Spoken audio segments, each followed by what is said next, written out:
Hey y'all, welcome back to my channel. My name is Annalisa and this is Homemade Sunshine. So today we are working on our spring faux floral arrangements. So I know a lot of people do not like faux florals. I happen to actually really like faux florals when I'm making wreaths, especially my spring summer wreath, because I will leave this up from March through August. I'll change it sometime in September to be a fall wreath. So I just want to be able to have that longevity for that item. And then I have two other things which we may not get to today. We'll see, of hopefully making, if I have enough flowers, an arrangement in a pretty little pink watering can, and then a little, I don't know if it's grapevine basket as we would call it, but a basket that will hang on my wall. But first we'll be starting with taking apart my winter wreath. So this is what I use for my winter wreath. It is just pink and whites and creams because that's what I found on sale at the time when I was first picking out my florals for winter time. I could do red and green, but then I can leave this up through Valentine's Day because it's got the pink kind of frosty look, and then I don't have to change it out so many times. Even though I do love making wreaths, it is, you know, time consuming. So I have lots of new florals. I have some from Dollar Tree, which are my oldest florals and are not as high quality as the other ones that I have new from Michael's, but they are still nice, so I will still intermix those throughout. But I got two big bags of florals from Michael's at the end of the season last year in August, actually like a few days before we moved. Like we were a couple days out from moving. Michael's had, it was either 80 or 90% off their florals, and I knew I needed some new ones because I didn't have, my wreath last year was a little sparse for spring and summer. So I went and picked up a whole ton, which maybe the next time I go to a floral sale, I could film part of it and like explain the process of how I pick florals. Also how I pick them out so I can buy a whole lot and not aggravate the poor cashiers because they have to hand scan all of these items. So yeah, when I first started shopping, I didn't really understand how to make it easier for them, and I think it was pretty frustrating, and for the people who were behind me having to wait for this woman who is like buying a cart full of faux flowers. So let's get started. So first we're going to start just taking all this stuff off, and I do actually store all of my florals in plastic bags in a tub generally, so that's just the way I've found it easiest to keep them all together and to keep the glitter from shedding onto other things. So that's what we're doing. But if you're wondering what room I'm in, because I never film up here, this is my attic. This is just a bonus room. I've got my quilt rack up here, which normally this quilt's on it, but it's on my lap today. But like just a storage tub, just some random, my extra yarns back here. So that's why you never see this room really, because it's not as great to film in because it is kind of shadowy and not as bright as my office, but I don't come in here as often, so if I don't finish this wreath today, it's no big deal. I can just close the door and I can come back to it tomorrow. So let's get started. So I am just pulling all of these florals off of this wreath. I do not super securely attach these, which you'll see me explain about a little bit later, because I like to be able to take these off and switch out the florals. Then you don't have to store so many wreaths, which I appreciate, and I'm not committed to one specific look. If, you know, the flowers get old and yucky, I can just throw out the individual ones and replace it with new ones. Because, I mean, these florals don't last forever, but I have been making wreaths since about, I would say 2018, 2019, and I really enjoy it. It's just fun to have a beautiful wreath hanging up in your house. Brings a lot of pizzazz, I guess would be the best way to say it, for the season. And it's a very easy, fun craft to do, especially right now as it's turned cold here again, to do something that feels springy, but that is also not outdoors. So that is a big bonus. So I'm just getting everything off so we end up with a plain wreath. Okay, so now we are back down to our basic wreath with nothing on it.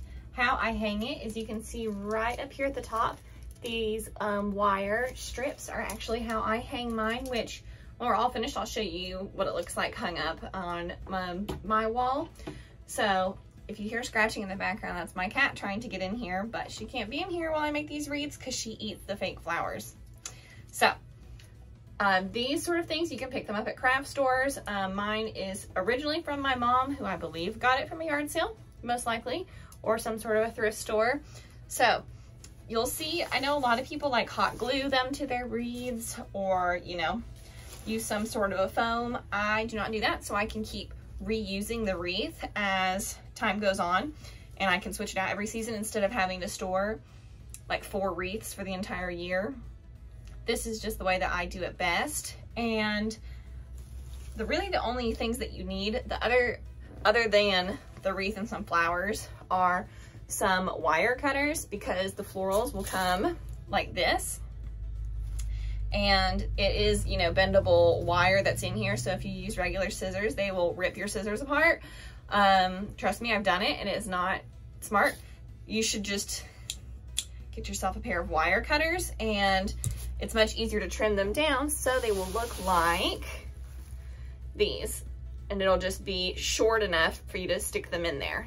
So how I normally pick what florals I'm going to use first is that I will pick the largest flowers that I have, and I will start with those in the largest gaps on my wreath, such as here, and down here is a large gap.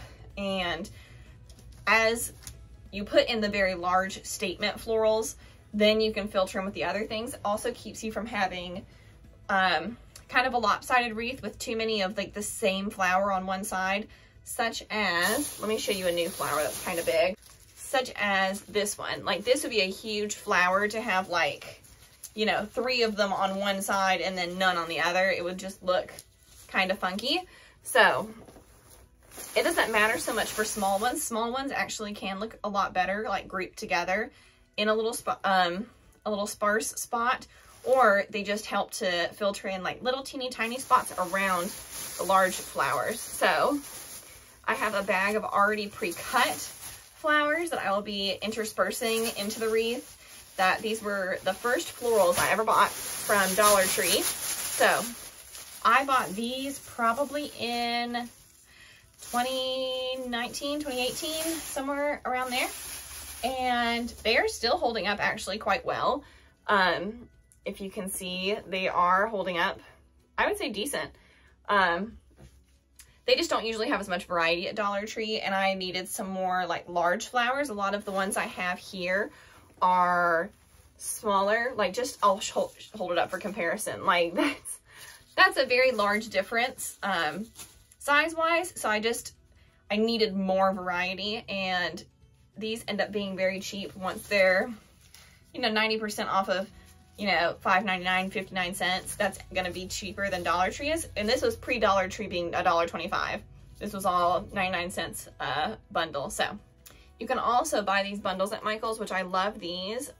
They're $9.99, so if they were 90% off 99 cents, that you can put in your vases, which I know a lot of people like using real flowers, like I said before, but like you can put this in your china cabinet, or you can put it up high on a shelf. I promise you nobody's gonna notice. Like if you just have it intermixed with your decor, nobody's gonna be any the wiser, and you're gonna have them all season.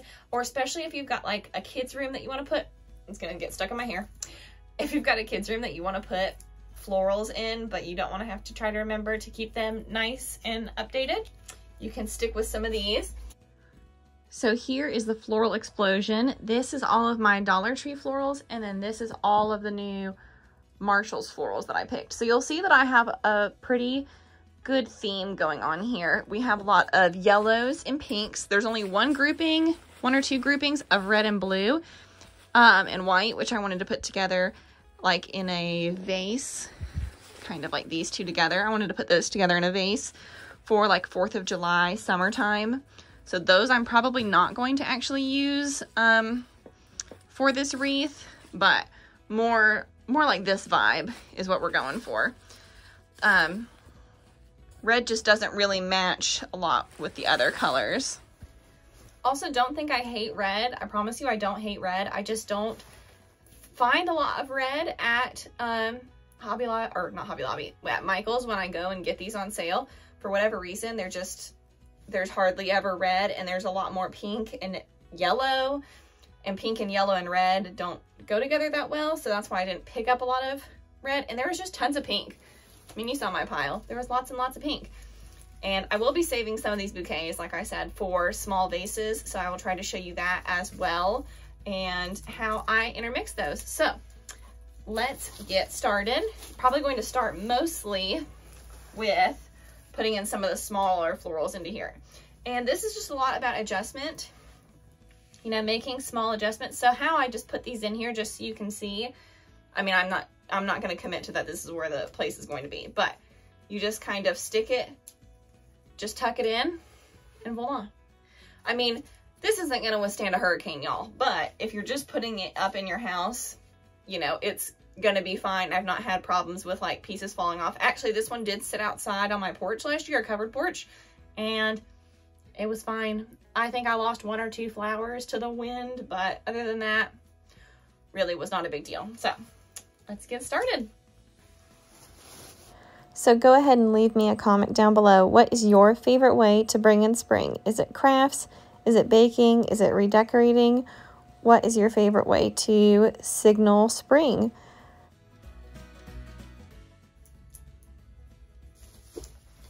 So this is the first one that I'm going to cut. Of course, I probably should have brought scissors up here. That's the other thing you should have if you've got a bunch of new ones, because these Michael's tags can be kind of annoying to rip off because they're like taped. But if they're low down enough on the flower, you can just, you know, cut them off and just leave them on the stems. But what we're going to do is we're just going to take these and we're going to cut conservatively. We're not going to cut off. I mean, granted, this is a super duper long stem, which, hey, you'd rather have it longer than not, but I will never have a vase.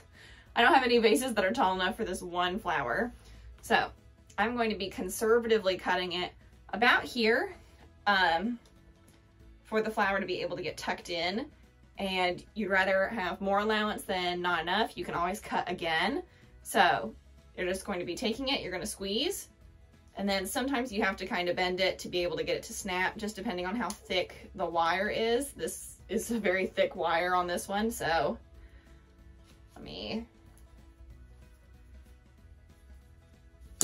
there we go. Sometimes I have to use 2 hands, so if you've got a hard time with your grip strength, I will tell you this is very difficult. That's the one upside about the Dollar Tree ones. Like, look how the difference in thickness of stems. I mean, huge, huge difference. So this is going to be a lot, it's hardier, but it's hard the first time when you're trying to cut it down to size to go in there. And like I said, I left this very long just to be on the safe, more conservative side of it. Because once you cut it too short, you're kind of just out of luck. So we are going to cut conservatively first. And then I'm just going to be, this is just a lot of fiddling. You're going to just be fiddling and, you know, seeing what works, what doesn't work, but always try to keep in mind where the top is. So see, we just tucked that right in there beside a purple flower, and we'll just keep going. I also wanted to show how I roughly categorize these by type. So these are yellow hydrangeas, a different shade of yellow, lots of pink hydrangeas, lots of these little bundles, which for some reason people don't like to buy these, but I actually like having the good variety of flowers. Some of these long, beautiful flowers up here, some more bundles, and then we've got some singletons, such as this beautiful flower. I love this because these are great little small filler florals, and then these are just large fillers. This one I've already put in, so there was 2 of this one.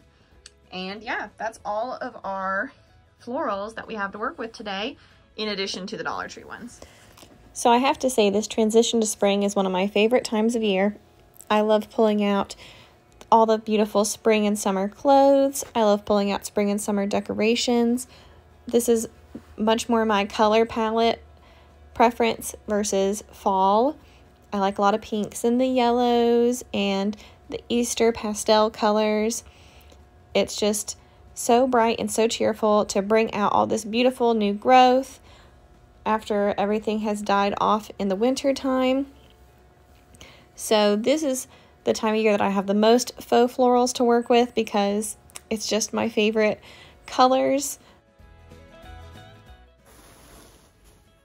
So it'll get easier after the first year that you've done this because it will start to just be, I mean, it's easy once these are already pre-cut and you know that these are the ones that you used for your wreath in the previous year, because you'll just be able to kind of just slide them into place.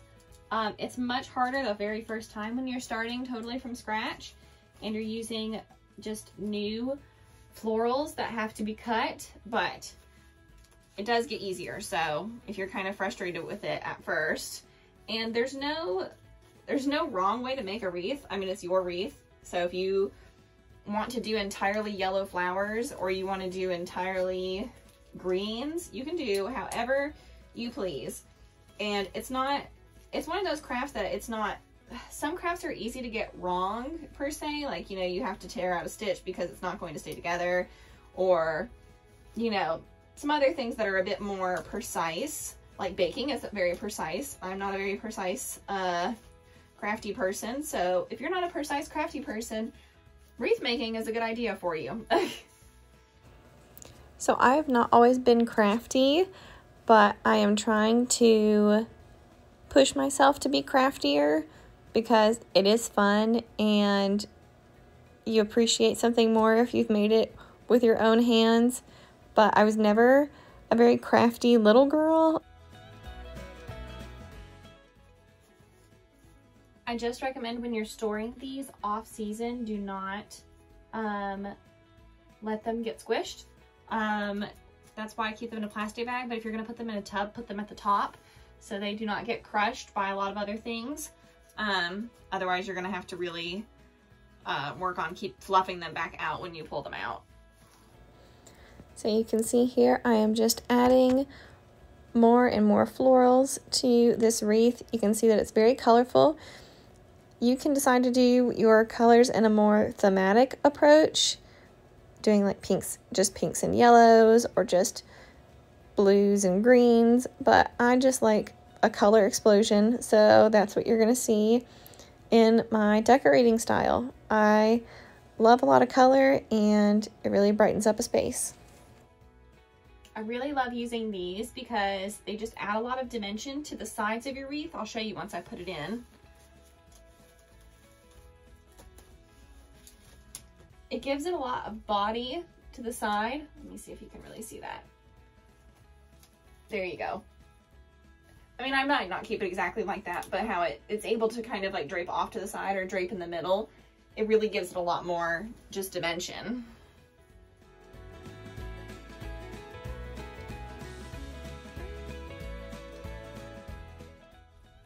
And one thing, if you do have a lot of smaller flowers, is that you can just put two flowers together, such as, which some of these are falling off, that's the end product step, is you can just put two side by side and it almost looks like just a larger flower.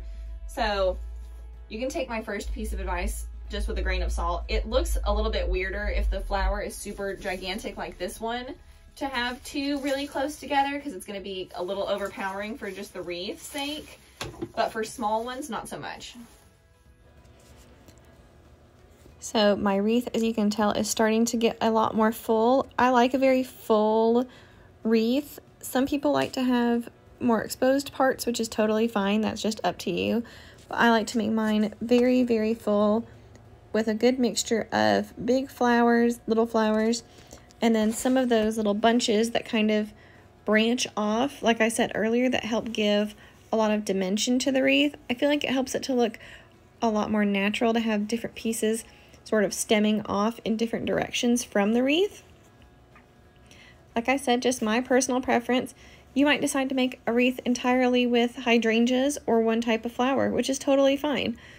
But just keep that in mind when you are getting those, that you get enough of that one type. All right, y'all, so I realized this video is getting kind of longer than I anticipated, so we'll probably just be doing the wreath for this video because it's actually a lot more involved than I thought. I just have never talked these steps out in person. So I have my wreath filled in mostly how I like it. So I take it from the floor and I will turn it up right so I can look at it and see, are there any sparse spots? Are there any flowers falling? Like I said, we ain't trying to survive no hurricanes, so it's fine if there's, you know, parts that are loose. They just can't be loose and falling out and like bad. So we have it like this, and then I will set it up like so and look for any more sparse bits while it's hanging this way with the metal piece up towards the top, because that is the way it's going to be hanging, and just kind of taking it in and seeing, okay, is there anything that is, like I said, sparse, loose? Is there anywhere where the grapevine is showing through? You might not mind having grapevine showing through. I want it to be like, bam, florals. So I think we are pretty much set, and we are gonna go hang this up. All right, y'all, so here is the finished product. I hang it on this large piece of, I guess you say artwork. I don't know what it's technically called. I had gotten this from a yard sale, and I saw that other people on Pinterest were hanging their wreaths on them, and I loved the idea. So it is hung, if you can see at the top, up here, those little wire pieces are wrapped around the iron, and it holds the wreath up. And you might think those two little metal wires are not going to be strong enough to hold this wreath up, but they are actually, in fact. So this will be the wreath for the rest of spring and into summer. So that is all for you guys today. If you enjoyed this video, please consider subscribing and leave this video a thumbs up, and I will see you guys next week. Bye.